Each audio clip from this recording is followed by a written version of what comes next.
Hey guys, welcome back to another episode of Pro 632 Radio. Here with Jason and Chris Nelson tonight. We were going to talk nitrous with the nitrous guys, but wasn't able to show. So we're going to switch our gears and change into the rule set that came back out for 2026 to kick off the racing series that's going to happen just not too many days away. Jason, go ahead. All right, so as you all have seen the rule change, we had a bunch of scuttle on the pro owners group. They took the 50 pounds out of us. Listen, let me say one thing first. I have nothing to do with rule making, managing, nothing. They may ask a question. I put stuff out in the general, like I've done before. Previous to this rule change, I asked everybody how much they could get out of their car. And the first one I asked was Mr. Hood. And Mr. Hood safely said he could take 100 pounds out of his car.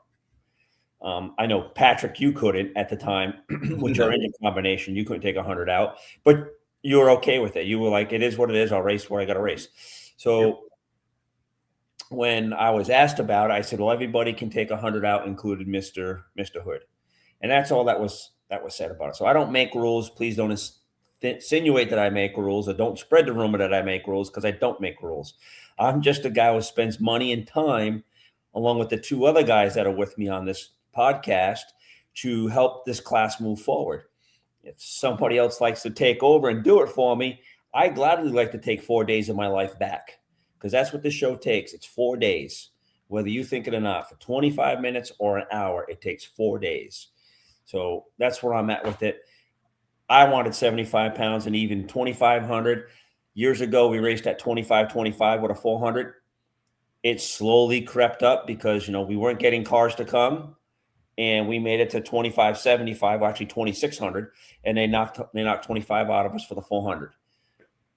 Fine dandy. Cars didn't show up. At PRI, people had interest at the PDRA booth, and they listened, and Vinny and whatchamacallit, they just sat there and listened. I mean, 4 guys came over with Mopars from Indy Cylinder Head. They want to get in. That's why we have a 20-pound break for them right now. I was standing right there when Vinny goes, send me over the data what the motor makes, and that's it. So they obviously they sent data to them, and that's what they came up with. What they that 20-pound weight break. I'm sure it'll probably change plus or minus one way or the other mid-season, like it always does mid-season. Maybe they'll take another 25 pounds off us mid-season. Maybe who knows? Maybe they'll go 40 jet if somebody wants to be the guinea pig and try it. But my combination is like a bunch of others, is optimized for 36. I know Chris Rini, he's all about going 40 jet. That's up to the consensus. I mean, that's up to the rule makers. That's not even up to us as a class.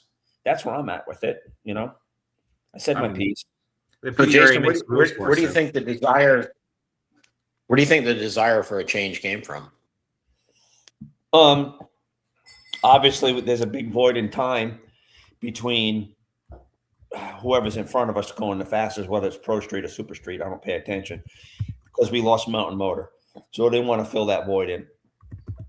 I don't think they gave us enough weight off with the current combination we have to get into that 4.0 area consistently. You'll see it in Virginia.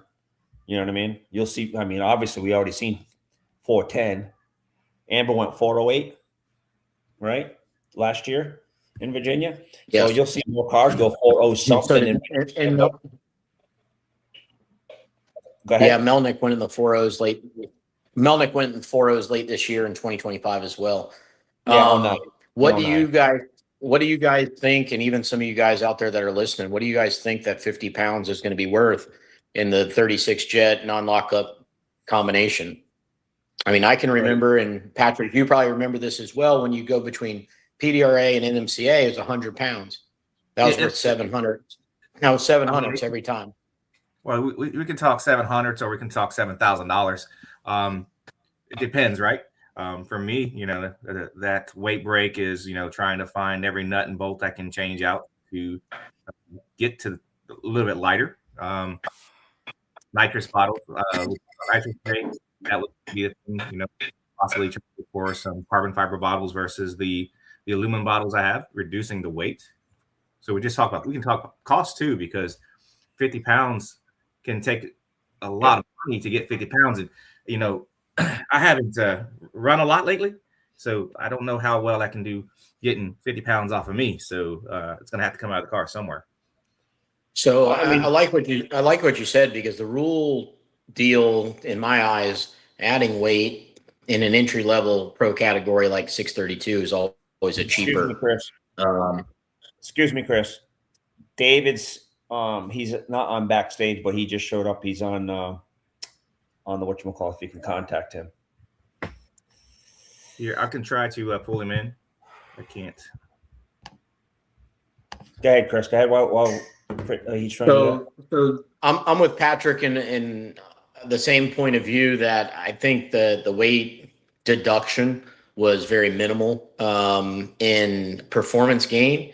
However, it can be pretty, important as far as cost goes to get that kind of weight out of the car. I mean, let's face it, Jason, you've made the statement many a times that all these cars are an X something, whether it's Pro Street, Pro Nitrous, Pro Boost, Pro Mod, Top Sportsman, whatever you want to say. But that means to me that they're all older cars, not built super light. Myself, as an engine builder, I prefer an iron block in this category for, just to keep the bore round and straight, make a little bit more NA power. I know, like the white Corvette Holdorfs ran back in the day, and the black car, we couldn't get to minimum weight with iron motors, so we ran aluminum engines. And then when the rules moved around a little bit, got a lighter chassis, we were able to go to iron engines in the cars and still make the minimum weight. So these are all things that guys are now having to think about that weren't really a consideration 50 pounds ago. So I have mixed emotions about it. I think it sped the class up 3 to maybe 400s at most, which I'm not sure what that did for the fans. But it could cost guys like, say, Patrick Patterson, to have to spend a bunch more money to try to get to minimum weight and, a best fighting chance they can get. Patrick, do we need to have Chris call David? I just sent him the link on Facebook. I did the same thing, but I don't think he's looking at Facebook too. Oh, there he is.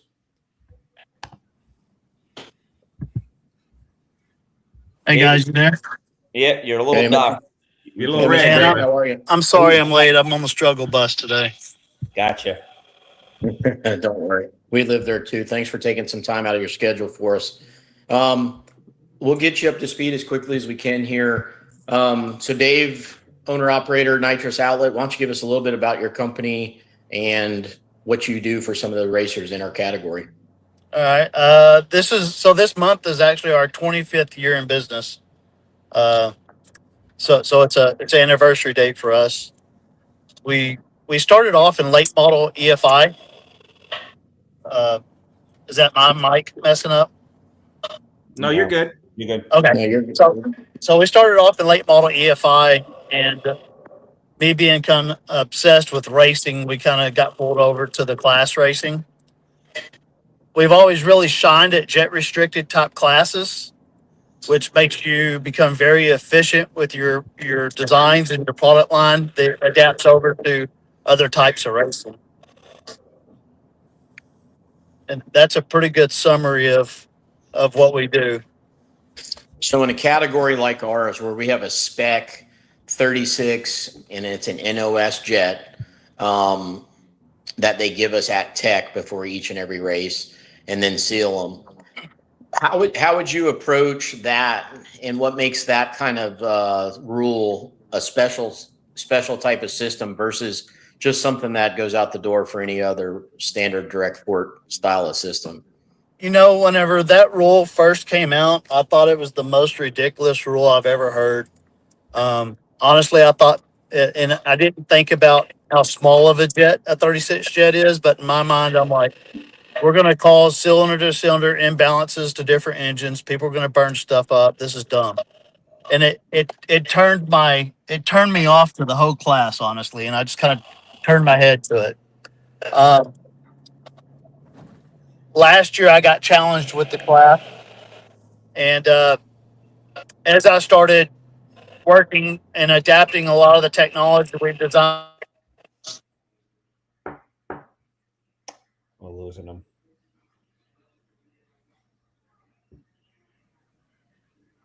Hey, sir, we lost you. Yep, we lost him. David?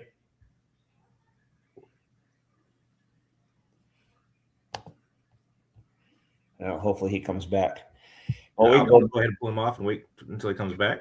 Yeah, we'll do that, and we can go back to what me and Chris were discussing, and yourself with the rules. Yeah. So long story short, back on the rule deal. So we're 25 pounds addition to more than 3 forward gears. I think that gets that differential really close in my eyes. Mhm. So those guys are going to deduct 25 and we're going to deduct 50 essentially. I don't know. In my eyes, I think the differential between the OEM non-lockup and the 4 or 5 speed gets real close at that point. I thought it was close-ish last year. And then everybody else that can is going to pull 50 pounds out of their car for an OEM trans equipped car. What does that put Gary Hood at, or any of the NA combinations that might come over now? They're going to be looking at the 50 rule. pound 50-pound deduct as well. Yeah, 2,200 pounds. Hmm. David, you back on? Can we hear you? I am. Can you hear me? Yeah, we Yes, got sir. you. Now, we lost you there when you were talking how you got into the class last year. Yeah, I'm sorry about that. Yep. So for some reason, my phone, where somebody called me, it actually shut me off from the podcast. So Yeah, put on do not disturb. Yeah, do not disturb. I suffered from that as well. Uh-oh. All right. So last year I got challenged with kind of looking at the class and trying to figure out where to make power. I became at that point I kind of understood the whole jet 30. So in my world, a 36 jet is not much nitrous. So wherever you look at that, it kind of took away the whole fear of burning things up. Sure, you may have to adjust some trim cylinder to cylinder, but the grand scheme of things, it's not that bad. But that whole so first of all, the NOS jet is the worst designed jet in the industry, Ever. and yeah, and so they've done a real good job at restricting y'all back from that aspect because in a lot of the other classes we started running into jet games, and I think that's really what they were trying to get away from. And Well, at least that way, it makes sure that it's one manufacturer design. It's a small jet, so we're not worried about burning cylinders up like we would with some of these bigger tune-ups. And it's working. I struggled to find power. I found it, but I did struggle to find power. And I think that a lot of the guys that come over from other classes down to y'all's world with the jet restricted class, the company's product that they're used to running, it doesn't have to be super efficient. If you need more power, just go up and jet. And that's what makes your class very unique, because all the old school mentality and all the old school designs is doing nothing but holding y'all's class back if you're not adapting to what's new out there. so funny you mentioned about the jet. So when we had, I call it the Wild West of nitrous jets. Are you there? Yeah, I'm here. We got him? Lost him again. Did we? Hello. David? Yes, sir. So, Jason, you're talking about the Wild West of nitrous The jets. Wild West of You there? nitrous jets. Yeah, we're here. Yes, sir. Hello. When we Let me just lose volume all of a sudden. Hello. Yep. Am I selling? Can you? Go ahead, Jason.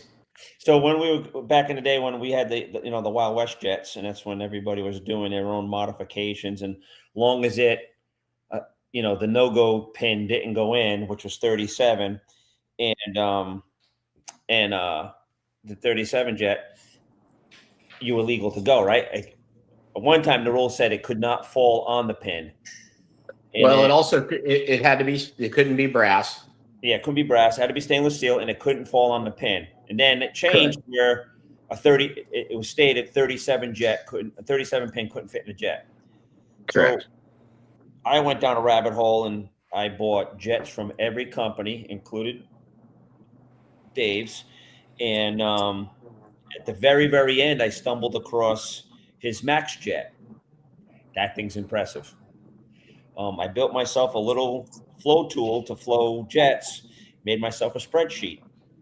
And when we started testing for the season, I kept putting a different brand of jet in to see what that number flowed and what the car would run.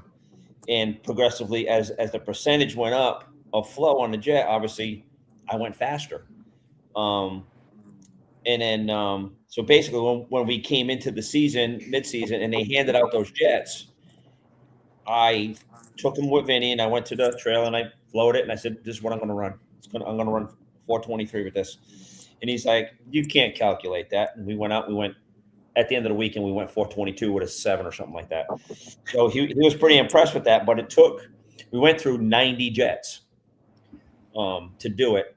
But going back to David, like I said, his max flow jet stuff is in 36 is phenomenal. That stuff there flows just as much as a NOS 43, 42 jet. You know where that jet design came from? I don't know, but you're going to yeah. So last year, I think it was year before last, Ultra Street went to a stainless jet only design. Mm-hmm. And so their goal was to kind of dodge some of the modified and homemade jets that were going on. Yep. So at that point, I just said, hey, let's just take the jet that we're already doing and let's just make it a production jet for everyone.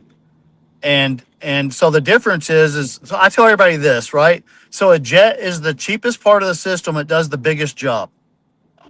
Yep. And people have it in their mind that jet should only cost $5 or $6. And whenever you're running thousands of them at a time, you can retail them for that, especially if you're making it out of brass. It's less cost. So those match flow jets are made right here in Waco, Texas, and they're spec. And what people got to realize is that most machine tolerances are plus or minus 3,000s, right? Mm-hmm. Well, in a nitrous jet, it can't be that. It has to be exactly what we call it. And that's so those jets have to be very specific. And by bringing that to the market, it gave us a better flow of tune-ups, but it also kind of took those other classes and put them all on the same playing field. With y'all's, it's one style jet and it is what it is. So the other classes that, even in limited ultra, as a manufacturer, our job is to create the most efficient system and give the racer the tools to be able to do what they do. And they show what the product can do. So what makes your system as good or better than the competitors? Anybody you talk to is going to swear up and down that their product's the best or whatnot. And that's natural. Any company should have self pride in what they're building. And if they're not, we have a problem. Off the shelf products, so like whenever we design a product, we come in, we design it to the way that we feel is the best way to machine it and design it. We build the product and then we know what margin we have to have, and that creates retail. And I do things a little bit different. I don't build it to retail. I build the product I want, and if it doesn't sell, then it doesn't sell. It just, I don't want to put my name on something that I wouldn't build to the way I want it. Product wise, I'm very happy with our product. We go a little bit step different.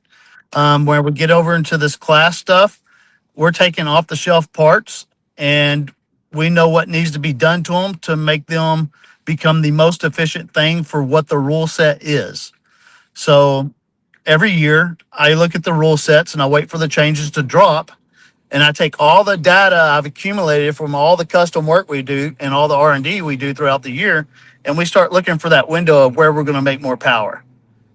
And then we just go to town. And sometimes we fail and we throw it in the trash and we start over. But every year if you look at Ultra Street, for example, that's a great example. Ultra Street's a 136 thousandths plate jet for a big block, or unlimited for a small block, and it's a 46 thousandths jet for a direct port. Every year I've put the Nitrous Outlet racers in top, and if you look at that class now, I'm not aware of another nitrous company's product in that class anymore. And it just comes down to the customer service and willing to stand at that flow bench and have your machine shop guys going through parts. You don't make any money off that. Where your money is the guys that are buying production parts. I'm just obsessed with the challenge, and I have to find a happy balance between making money and proving a point sometimes. Yeah, and to speak to that note, and partially why I even asked you to come on this week is I recently had a customer that Dave and I have in common that we sent the manifold back just to look for something more in the off season, and it went there, and I felt like it was pretty good the way it went. It was from somewhere else, and Dave kept it and wouldn't send it back until it was better. And I'll tell you what, it worked and worked and worked, and I don't know how many mother bottles went through that thing, but eventually it came back significantly better. And it wasn't from just throwing some parts on it and saying, try this. It was from just beating the flow bench to pieces until it was better. And Dave, I'm sure you know which one I'm talking about. And, we were pretty happy with the results and the dedication that were applied to that to make sure that we had something better going into the 26th season. Whenever you look at this stuff, and sometimes you're like, yep, I know exactly what I need to do to that. And then you get it, and there's just a little something different about the system, and you find yourself looking for why you're having that problem. And that customer there, I spent weeks chasing a problem that I would have never factored to be a problem. And there was times where he called me and said, hey, if this doesn't work, what's our next step? And I'm like, I promise you, if you bear with me, I'll make it work. And so the difference was, whenever that system originally came in, it didn't flow bad. He already ran good. And our goal was to find more. So the first thing we did was flow what was on there on our flow bench. So we had, it's just like a dyno. They all kind of read a little different, And so your goal is to take what you have, so you have a solid comparison, and then you go to town. All these jet restrictions and bottle restrictions, made feline size restrictions, they all come into factor. And as you increase that nitrous jet, what you use on a 36 jet versus a 46 jet to get the same results and increase becomes completely different. And there's not it's kind of weird, like the data. And I can tell you that we were working on another system that had a 36 thousandths jet in it. And I took that same data that I had gained from testing on that, and I put it on the guy that is mutual friends with us, and I ran into a roadblock. And I was confident I was going to flip that thing in a week. It took me 3 weeks. We literally I had guys on it every day, all day long, scratching our head. And we would go home so frustrated because we weren't getting nowhere, but we weren't going to let it whoop us. Yeah, and I'm glad you didn't. That worked out. I've got a question for you, and it's a little bit of a technical question, and share as much as you care to, but it's something I always was curious about on the flow bench. High bottle pressure in pounds per hour versus the quality of nitrous you get without the phase change at lower bottle pressure in exchange, lower temperature. Where do you feel like that threshold is for a lot of these guys? So in a world where we're not jet restricted and we got, 6 or 7 kits on it, about 1,500 horsepower worth of nitrous or more, I like to run anywhere from 875 to 925, right? Sure. Generally, there's a happy medium. If you can be around the 900 to 875 to 900 pound range, the molecule's more rested, and it's still more compressed because it hasn't started to energize and expand the molecule. That's what creates pressure, and as a result, it will have less pressure drop going down the track. And with a nitrous car, our first half of the track is where our ETs are, and we tend to get outran on the top side if we didn't do our job in the low side. So if we can maintain less pressure drop, we have better performance on the top end. So as we get into the bigger systems, we're trying to find that happy medium between a good molecule and less pressure drop. But I can go up in jet size if I need more power. So in a world like Pro 632, if we took and ran lower bottle pressure, yes, we would have better quality nitrous, but we're not going to move as much of it through there. So there's a happy medium between that. Now, I have guys that I flow stuff at 950 all the way to 1,000. And if you think about it, back in the day, we always said anything over, anything over 1,000 to 1,040, it's going to be terrible. And in that world, it was. But whenever we're in a jet restricted thing, if it becomes a happy sweet spot. I have some cars where we can get the car to work very well at 1,000 psi. It doesn't flow any more power on the flow bench, but the car runs faster. And the reason why is because we're not knocking all the teeth out of it down low. But then I have cars that it's so mean that we're having to run that 1,000 psi. We're having to knock the teeth out of it, and we can't make up for it on the, we can't utilize that month that we're so. It becomes a happy balance between the car and the tunability, even playing with the hertz on the solenoids. What? Yes. So I'm sorry. So with the pressure versus Nitrous quality. the quality of nitrous. Yeah. So if you think about think about code nitrous, right? I spent a lot of time working with people on the code nitrous when that really first started to hit. And in my mind, my goal was to be able to sell that to everybody. But the temperature swing, so you can't even convince guys not to use a friggin' nitrous bottle these days, much less, a torch. Because they don't understand a flash heat versus a saturated heat. So to try to get them to understand controlling a 30 or 40 degree temperature range, I found myself talking to people out of the car because I knew they were going to blow it up than what I was going to sell. But boy, so it made some power. Think about man. So think about it like this, right? The nitrous molecule. And we're done. Tune in, Waco. Dave, you're locked up, buddy. Just a sec. There we are. So can you count? Yeah. All right. So if we have a compressed molecule, it's going to move more through the system, right? And that's what the code nitrous achieved.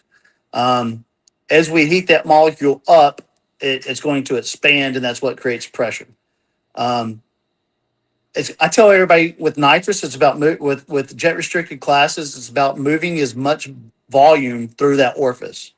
So if you think about it from an aspect that you're in a crowd and everybody behind you is shoving you, it's like trying to push you through that hole faster. That's what we're trying to accomplish. So we want to hit it with volume, and we need to have pressure with it in a jet restricted. So now we got to find that happy medium between a quality nitrous and pressure. I know I just talked circles. I hope that figured it out. But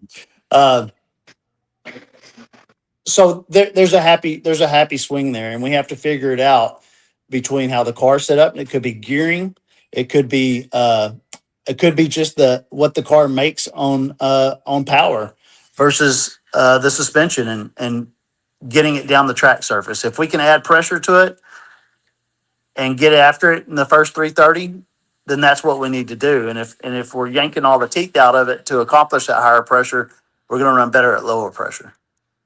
So correct me if I'm wrong, nitrous will phase change somewhere around 96 degrees and go from a liquid to a gas. Is that correct? Yeah, no, I can't. It's like 1,040, and I can't remember the temperatures swing off on that. Okay. And a lot of people get caught up on that boiling point. Um, and what I've came to realize is it's not always about uh, that area. A lot of times it's the expansions and restrictions within the flow of the system. Um, so we tend to try to think about it like this. If you take a car and if you look over in the Ultra Street stuff, if I add a second bottle, I pick up a lot of power. And getting those guys to understand why, and it's because we're packing the system with more volume. So in some cases, it's like it acts as a cushion. Even running some of these running an 8 AN feed line, it becomes like an accumulator for the nitrous, and it helps prevent the pressure drop. It helps prevent the pressure drop from happening. You ever run into on the multiple bottle setup, which we're not allowed to run, we're limited to a single 15-pounder. You ever run into a scenario where you have a dominant bottle and it'll make kind of siphon the non-dominant bottle? Yes, almost every setup that we put a dual bottle in is normal to. Okay, I'm sorry. You're going to have to let me deal with this in a minute. Okay, go make yourself busy. So in the uh, what tends to happen is it's like this, right? So the passageway opens in one bottle, and now the other bottle is just maintaining that pressure. And it's kind of like in my mind, I've never been able to prove this, but in my mind, once the nitrous flow starts throughout that one bottle, it has the dominant passage. So whenever you pull those cars out of the bottles out of the car and they're sharing a main feed line, you always tend to find one has used more nitrous than the other. Agreed.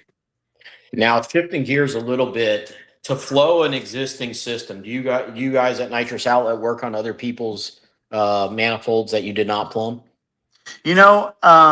I battled that for a long time, and I've tried to do it several times. And here's the problem. Here's the real problem with doing that. I have OCD. I'm very specific how I want things done. I don't like a lot of the other product designs that are out there, and I don't like bad mouthing other stuff. The problem with that is whenever a used system comes in or somebody else's product, I don't have the products readily available to match. So let's say it's a nozzle, right? And the nozzle is cracked or the tube has fell out of it or whatever they got going on with their design. I can't just run over to the shelf and grab it. If they're using the world's worst jets, like your stainless NOS jets, and I don't keep those on the shelf because they're junk. I don't need them. So now I have to call Summit or somebody else, and I have to order some more jets. So that stops progress. Whenever you look at we run everything by a calendar. So whenever we get behind on a job, that pushes every job behind. So, and you're only charging X amount an hour. So you have to be very efficient at what you do and have a happy medium between not sacrificing quality, but being efficient at getting to the goal line. Most used systems that come in have the first thing to do is if you take guys think, well, just throw it on the flow bench and flow it. Well, we have a process where we always leak test them first, and 90% of them are leaking. So we'll pressurize the system. We spray soapy water on the flares, all the connections. You'd be amazed at how a lot of that stuff, even from other name brand places, that just it doesn't meet what we want. Right? Doesn't mean we're any better. It just doesn't meet what we think is better. And you tend to waste your time if you don't start off just tearing that system apart, getting all the old paste out of it or Teflon tape or whatever they got going on, checking out the pistons and the solenoid, making sure the coils are functioning correctly. So you got a whole inspection process there. Most guys don't want to pay that whenever they got 6 or 7 kits on the intake. In a world where we only have one, it's not so bad. But when the more kits that are on those intakes, the worse. So over a period of time, every time I tried to do a buddy a favor, And yeah, sent it to me. Man, I always ended up just losing money, and Yeah. and so now we won't even work on somebody else's product. We keep busy with enough of our own that if the customer we're working with has something prior, I get it. We'll sell them components, but I'm not going to bring it in and try to find power in it, or try to even put together tune-ups. So if we were to send you a What's the average manifold, cost of somebody sending a manifold in for 632 and having it refitted with your stuff? What's let's that say now? let's say a dry nitrous system for 632, what's the average cost of getting something like that plumbed up and flow tested? Oh gosh, I never do sales anymore. So Okay. every time I try to guess at what we're charging, I'm out in left field. So, uh, Well, what I most can of the, tell you from my experience with your company and most others, everybody's in the same ballpark. I mean, from a cost standpoint, like there's no one guy that's, leaps and bounds more expensive or one guy that's much, much cheaper. Just trying to paint a picture really of, what can guys expect when they're trying to maximize a system for a niche class like ours, to spend versus like a box stock, plumb it yourself kind of situation. I know that we charge, and this is me thinking out loud, right?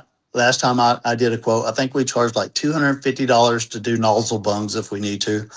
The difference there is I don't like the weld-in prefabricated nozzle bungs that we even sell.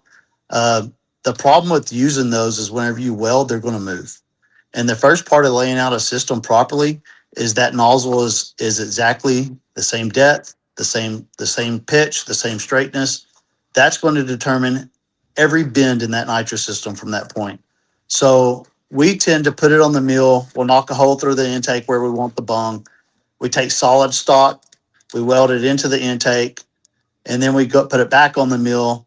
We deck it at the height we want, and then we drill and tap it.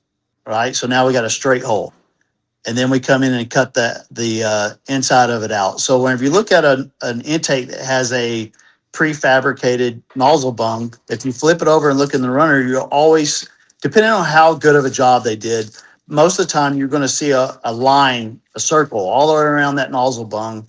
And does that make it work any better? No, it's just again, in our way, we want it a certain way. And Yeah, it's so fit and finish. so the way to do that correctly and then go in and re-clean up that runner and everything, I think we charge 250 for it. Plumbing, I want to say we probably charge around $400 to plumb an intake. I think dry is like 276 if I had to guess. Okay. So we charge a nozzle, for the machinist, and then it goes into the plumbing room, and then we figure out each job how long it takes to do that, and then we charge, and then we add on if we're hardlining the purge between the solenoids, and then we go over to the flow bench. A jet restricted intake, one tune up is normally about $400 on a dry setup. In a normal world, it would be like 400, and it came with 4 tune ups. The reason why a jet restricted tune up is because it's never wham bam thank you. It's okay. We know that it should be in this ballpark. We've done enough work that we know where something should be within the ballpark. It's never the exact same number. It could be 10 or 15 horsepower difference sometimes. And you may scratch your head and keep reflowing it, and it is what it is. The flow bench in our case has a Holley dominator on it. We use load cells to measure the nitrous side, and we use flow meters to measure the fuel side. Um, I have pressure sensors all over it, so I can measure pressure drop points. Uh, all that stuff kind of tends to help. We can measure solenoid performance. We can play with hertz and see what that's doing to the system versus the amount of nitrous that's coming through it. Um, Solenoid placement in the system from a plate system. If you look over at my Ultra Street stuff, all of my plate systems have 6 hoses from the solenoid to the plate. And the reason why is because we got so much jet on it. And first of all, I try to do everything we can with motor timing. And then there becomes an offset to where you have to do a little bit of progression on the solenoid, but the motor timing is the most repeatable thing. A solenoid is a very raw mechanical part, really, and just because you're telling it to operate at 40% don't mean that's what it's doing. And so with Hertz, we tend to, back in the day, everybody said a trash can should be 15 Hertz. All of our plate systems are 20, 18 to 20. And they have a 189 solenoid. Most trash cans back in the day were like a 154, if I remember correctly. Our standard trash can's a 189. I mean, a 178. And then we take that solenoid, we change the can, we deck the piston, and we open up the orifice, and now it's 189. We also moved the inlet fittings up instead of it having to come in and then make a turn. All those are things that we've just found areas that increase flow but still maintain the quality of the nitrous. Whether it's feeding out into expansion ports from different size lines, there's some tune-ups it'll gain, some it'll lose. All year, every job we do, we note every change we did in that system. And so as we tend to get into, and I keep using Ultra Sheet, for example, because I have so many years there. The amount of, it's like a tuner, it doesn't mean that something else is better than the other, but how to get to the finish line a lot more efficiently because you have all that data in your computer to make it happen. And sometimes you come across a car that wants a little bit something different, but the end result is still the same if you follow that guideline. Well, whenever I got asked coming into Pro 632, some of that data didn't adapt over because it's a much less jet. And so I had to find myself again, which means that and the first customer that sent me their intake, I flat out told him I couldn't promise him I would find a gain because I didn't know. And he was willing to give me a shot. And he's got our sticker on his car. So I'm pretty sure that he's more than happy to say, it's Chris Rini. And he's being very good to us. And so as we keep trying to find power with those guys that work with us, as I found that power, and as long as I'm not, so I make sure that I'm not crossing over, if that makes sense. So let's say you give me an idea, I find power, I don't bring it up to the other racer, because that was your idea. If they see it on your car out in the pits and they call me and ask me to build that, I'm going to build it. Right. Absolutely. But it's just, I started out in the street racing in the grudge world, and you're helping a lot of the same guys. You got to make sure you don't cross that line. So the advantage to that also is in the past, I've had customers approach me with ideas and ask me if I would do it. And the deal always was, because first of all, there's no way they're going to pay me the amount of hours that it takes to stand there and figure it out. So the deal has always been, I have a year. You have 1 year to dominate your class. And then I use that moving forward. And that's always worked very well for us. And I've not ever had a customer or talk that I've crossed that line and taken the data that they were involved with and carried it somewhere else. So I make sure as those plans come up, I don't cross it over.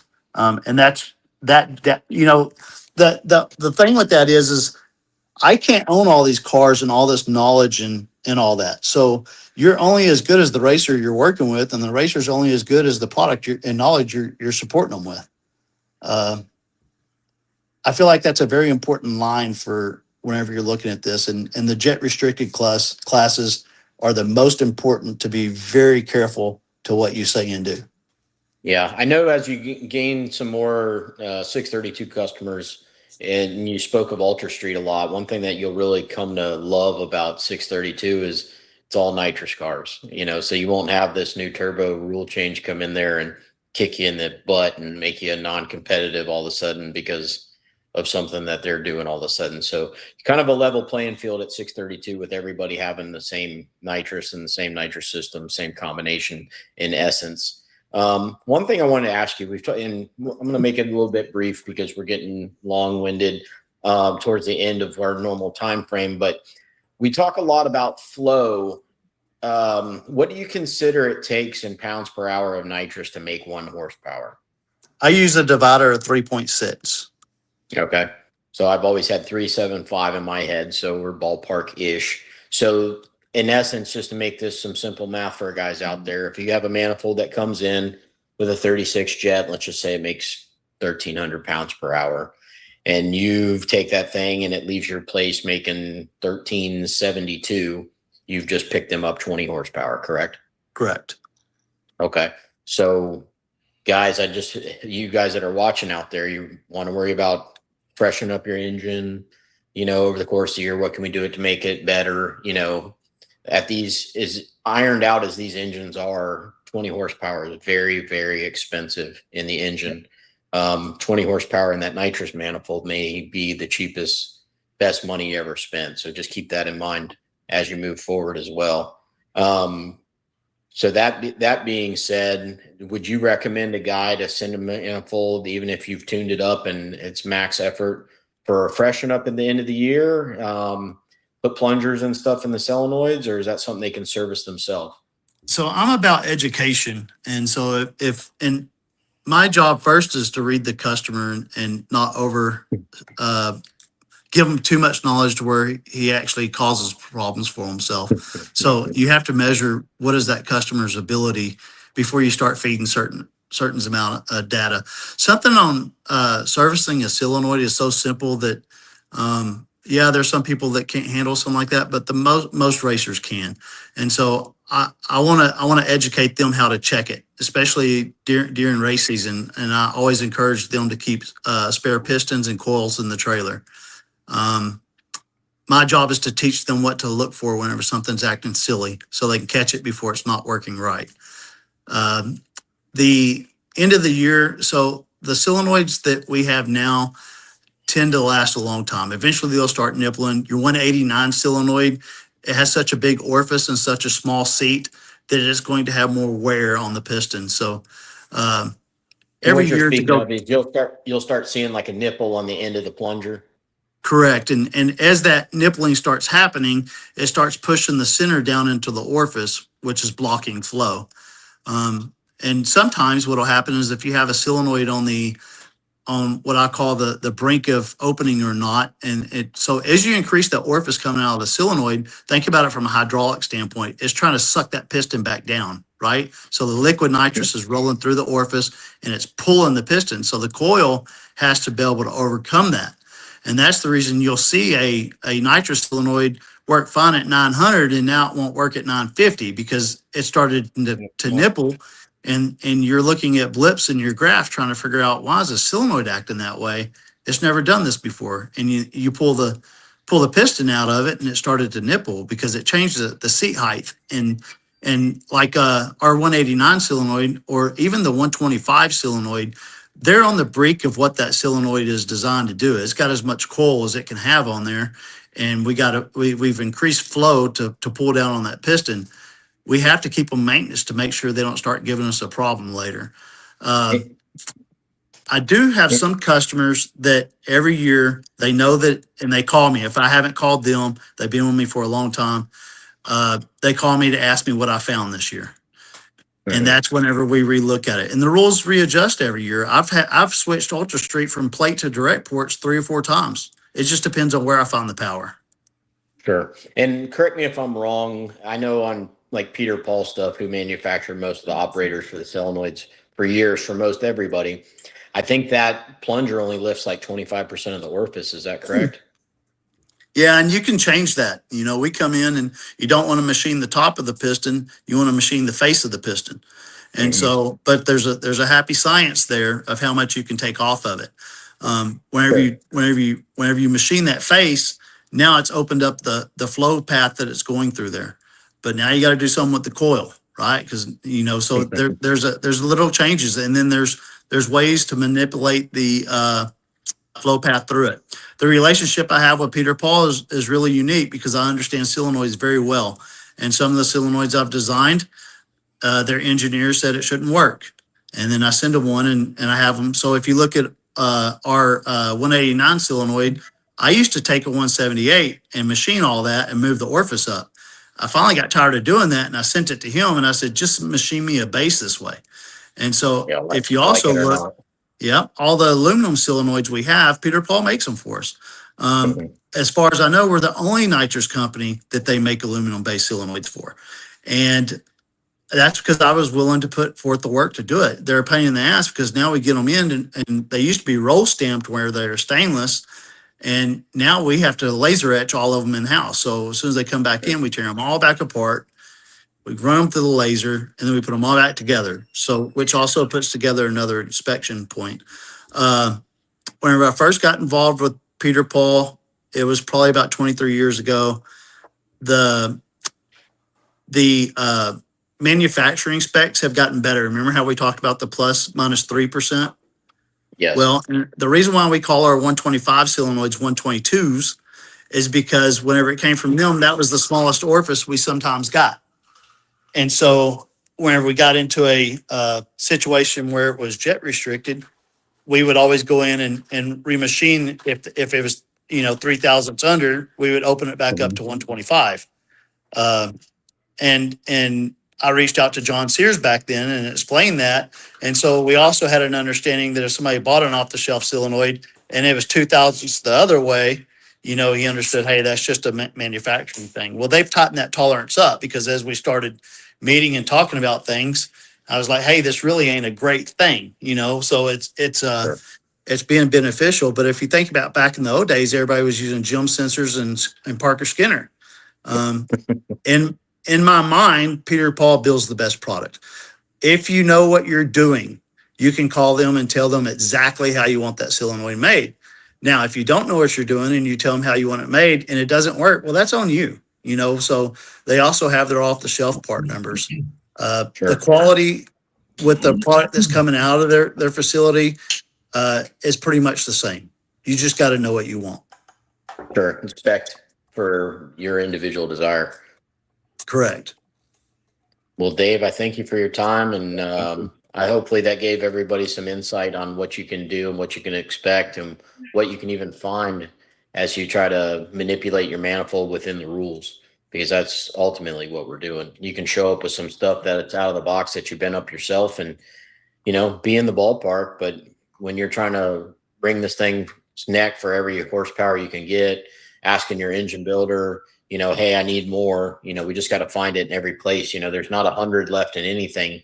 It's going to be 5 in 20 places, or maybe even if flow testing the manifold 20 in one place. So I think those things are all key when guys sit there and think, oh, I'm not competitive. And then you just maybe listen to what we talked about today and make sure that you're doing all that you can do to make your combination competitive from all points of view. So I want to throw one thing in there before we get off without saying too much, but it's not just in the manifold. It's from the bottle valve all the way through the system. Everything has to be considered. And then also your bottle heating technique, how you're putting the bottle in the car. There's a lot of steps there to improve the performance whenever we're talking every bit of performance matters. And there's definitely some bottle pressure stabilization techniques out there that we don't need to share with everybody. We'll keep some things in the treasure chest. Yeah. Well, thank you very much for your time. We appreciate it. Everybody, on the internet knows how to find you these days. And thanks for supporting our category. We're trying to spotlight as many guys that help the 632 category as possible. And I know you're one of them. Well, we sure appreciate it. And we appreciate that, we're helping a few customers there in that class now, and some don't want to be mentioned. And that's okay, but I do appreciate the guys that are trusting in me. That's right. And I do that in a lot of, there's other cars with other stickers on it that we help as well. And I'm sure it goes the other way around as well. So you'd be amazed sometimes what's going on back there. But at the end of the day, it doesn't matter to us. We're gaining knowledge and experience every time we take a new job in. Certainly. Well, thanks again for your time. Jason, if you got a few minutes, maybe we'll finish up our rule change talk that we had initiated earlier. Thanks again, Dave. We'll talk to you soon. Thank you. Thank you. So I think where we broke free on the rule chatter was me expressing my unsolicited opinion that the 25 pounds added to the 4 and 5 speed probably got that really darn close. I don't think there's a big differential at the 3-speed deal with a drive unit. But that's all a debate. The 50 pounds off, hopefully as many guys can accommodate that as possible. And and we probably see a few handful of hundreds performance gain over the course of the season due to that, along with a couple numbers of natural progression. So, I'm looking forward to seeing a little bit faster performances out of these cars based on the changes, and hopefully based on the efforts like you expressed earlier that we've been making with the podcast, and just starting to spread some awareness, get some attention to the class, that we see a few more cars out there. And that's really what I'm hammering on, is I want to see the car count come out there. So if you guys can share everything that we're talking about as much as you can, let's spread some positive stuff on this owners group. I don't follow it because I'm not an owner, so I stay off of there. However, I hear about it all the time, and let's just try to keep it as positive as possible. If you don't like what you see, just disengage. The rules are in print. I think they're going to be what they're going to be. I feel like the rule makers feel like it's easier to make a small change and then give some more, rather than to give too much and then take it away.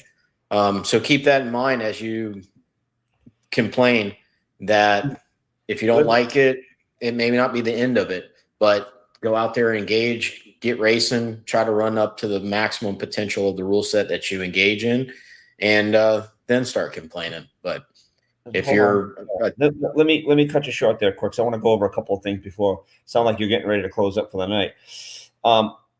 Brian put up there. I'll highlight it.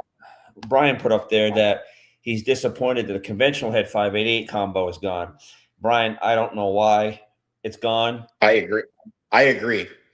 I think they're anybody who uses it. Yeah, but it was I don't know. In my eyes, it was something that was very, very intriguing. If I was to build a new car, I would really like to test that combination with a power glide in it, because that got an additional weight break, and try to run as ultra light as possible. I just was always intrigued with kind of the Billy Glidden effect, see what you could do with the ultralight combo and how far that could take you. I don't know if it can get all the way there, but a conventional head motor can make 1300, on a good one. Those things like an ultra street, like Dave was referencing earlier, are bad to the bone. They haul ass. And I think you get real light with that. So it was something I was intrigued by, definitely as an engine builder, to see somebody come out with a max effort of that combination. Kind of stinks it's gone. We need some variations out there.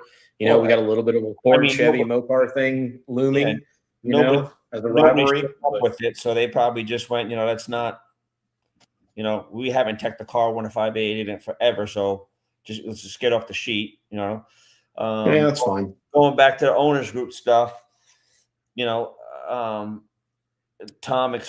Jarvis expressed his opinion about, evidently he can't get under 2585. Somebody correct me if I'm wrong on that. 2585, and I think is got a 110-pound driver in that car. Well, all I can say is, just keep working at it. You're never going to get there at home. You'd be amazed how fast you can get by running your car, and how it'll never pick up by not running it. But here's the question I was trying to get to. Everybody I had asked questions like, is that a steel body car? Is it a mild steel car? Is it, what I mean? Short to nuts. The thing's is a fiberglass truck. It's chromoly. According to Tom, it's got a ton of titanium in it. And it's got carbon drive shafts. I don't know if he's got carbon brakes on it or whatever else he has you, but Tom, majority of us are having a hard time that truck can't get down to under 2585 with tower in it. I know who built the truck. And he was on the SFI rule committee and stuff like that. And it's got a lot of tubing in it, based on everything else I've ever seen that gentleman had built in the past. So maybe it is heavy, but I mean, like Patrick said earlier, he's going to show up and support and keep chipping away at getting some weight out of his car. And, at the end of the day, there's going to hopefully be 16 or more guys show up, and one's going to win. But hopefully the rest of those guys still found a way to have fun along the way, not winning. I mean, I mean, for some people, and it's like camping with their car. Like where would they rather be with their motorhome to watch a race, get to engage, walk around, see all the other cars? I mean, have fun. Like it isn't. I mean, I'm competitive as they get. Don't get me wrong. I want to win at everything.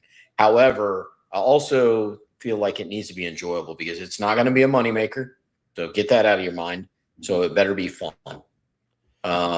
So whether you're a couple hundreds behind because you can't get to minimum weight, you keep chipping away at it, and eventually you get there. Just got to come out and participate.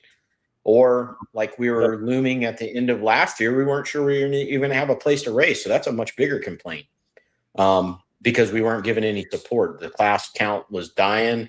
We didn't get asked back to Bradenton because we had 7 cars show up at the last race and, didn't put on very good performance. So they didn't have a whole bunch of Pro Street cars at the last race either. I mean, they had. And you got to really ask yourself too: is the 35 pounds of weight that you're carrying being overweight? We've already spoke on that. Maybe that's going to be a couple hundredths of a difference. Is that all you're missing? Or I mean, because if that's not all you're missing, then kind of got an empty complaint there. If you're within a couple hundredths of everybody else and you're carrying 35 or 50 pounds extra, now it's a pretty legitimate deal. Maybe you go back and present a good case for, a weight change for next year, but you got to do it from a point where you have the grounds to stand on because you're out supporting the category as well. Well, the last thing I want to touch on before we close this up, and a lot of people don't care for the person, but Patrick Barnhill actually posted one last comment on the whole topic of everything that was going on. And I know a lot of people kind of shut it down after going on like 30 text messages back and forth on it. I'm just going to read it real quick and I'm done for the night. Guys, the top teams don't race on unlimited money. It's far from this. Most of us are running used cars that will race in some other classes at one time, which I had expressed before. Our Camaro, which is the Greenbrier car, is 10 years old now. Most engine parts. Yeah, that was the ex Chris Powers Pro Stock car. Yep. Most of the engine parts cost the same whether you're competitive or not, which is correct. Parts are parts. It's really more about what you choose to purchase. A transmission is $20,000 investment with a torque converter, regardless of which style you choose to race, except for a Liberty. If you went with a Liberty and a drive, right, that's more than $20,000. We are actually running a used transmission in our car. A real separation of the class is the small details, which I agree. It's figuring out how to make your chassis 60 foot properly with a 36 jet, as David just mentioned, right? That's it's the 60 foot 330 race. Testing several different stages and gear ratio package to make the car accelerate as quickly as possible. It's just spending time to maximize your current program with the parts you have. This is evident when you see teams consistently pick up ET all season long. That shows a team putting in significant effort to get the most out of their program. It takes so much more than money to win in this class. Two different types of racing I do, and I see the same mentality in a lot of teams in both types of racing. A guy thinks he goes out and he spends $100,000 on his program, and everybody else spent $25,000. He feels he should dominate the year because he spent the $100,000. It doesn't work that way. You can have the $100,000 and a shitty driver, or you can have $50,000 and a badass driver. I'm pretty sure the badass driver that leaves 000 something all the time is going to nail your big dollar combination in shitty driver, in the weeds. It's just the way it's going to be. It's a 50-50 shot when we roll up there.